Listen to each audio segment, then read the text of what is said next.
بسم اللہ الرحمن الرحیم۔ وہ سر نام سے تعلق رکھتی تھی، مذہباً شاید ہندو تھی۔ علی کو ویئر ہاؤس میں ملی تھی، پھر دونوں میں دوستی ہوئی جو جلد ہی محبت میں بدل گئی۔ علی نے شادی کی شرط رکھی کہ پہلے تو مسلمان ہو جاؤ۔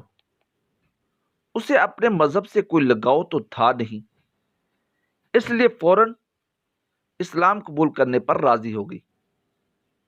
علی اسے ایک مقامی مسجد لے گیا جہاں مولوی صاحب نے اس سے عہد لیا کہ وہ کبھی شراب نہیں پیے گی، زنا نہیں کرے گی، جھوٹ نہیں بولے گی، وغیرہ وغیرہ۔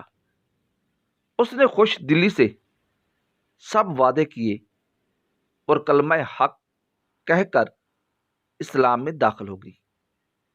جب مولوی صاحب نکاح پڑھانے لگے تو اس نے ایک عجیب بات کہہ ڈالی جسے سن کر سب حیران ہوئے۔ کہنے لگی، مولوی صاحب رکو، پہلے علی کو تو مسلمان کر دو۔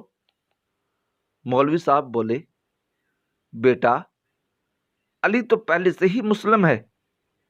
وہ حیرانی سے کہنے لگی، لیکن آپ نے جو مجھ سے نہ کرنے کے لیے کہا وہ سب تو علی کرتا ہے، پھر یہ کیسے مسلمان ہوا؟